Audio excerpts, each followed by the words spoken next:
Now the rest of the questions which are on page number 6, in which the first definition is rigidity. Now what do you mean by rigidity? Which are rigid in shape and can't change their shape by applying force.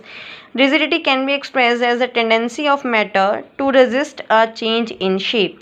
Next is compressibility. Compressibility means the materials which can be compressed by applying pressure. So the definition of compressibility is the ability to be reduced to a lower volume when force is applied. Now the next is fluidity. Fluidity means which can flow. Materials which can flow is the ability to flow. Now the next is by filling a gas container. What do you mean by filling a gas container? It means the attainment of the shape of the container by the gas in which it is placed. Next is shape. Shape means boundary. Defines a configuration or boundary. Defines a definite boundary or definite configuration. Next is kinetic energy. Kinetic energy is the energy of the particles possessed by the particles in motion. Density, as we have discussed earlier, density is mass per unit volume. The symbol for density is rho and it is equals to m upon v, that is mass per unit volume.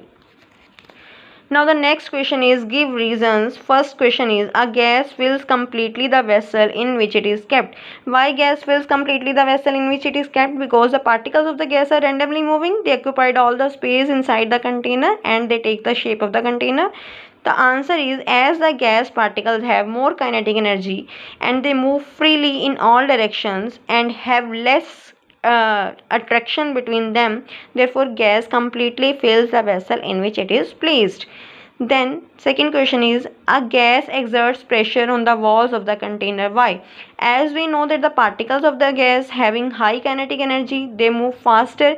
As they move faster, they collide with one another, and also in which container they are placed, they collide with the walls of the container, and whenever they collide with the walls of the container, then they exert pressure. So the particles of the gas exert pressure on the walls of the container. Now the answer is particles of gas move randomly in all directions at a high speed. As a result, the particles hit each other and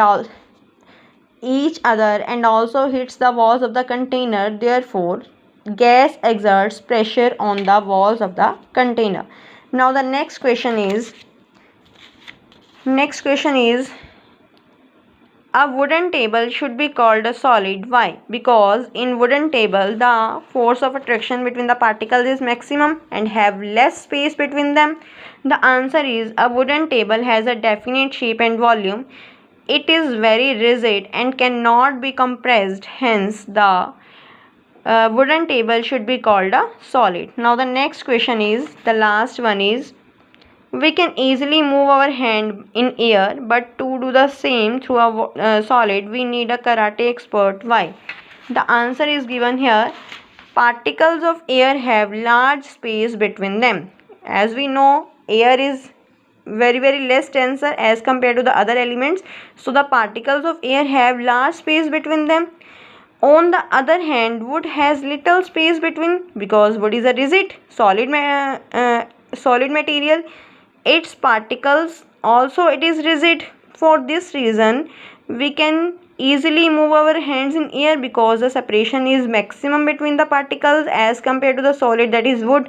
But for solid, that is wood, we need a karate expert to break the material. So it's the answers of these questions. These are the questions of page number 6. Now the more questions on pages we will discuss later.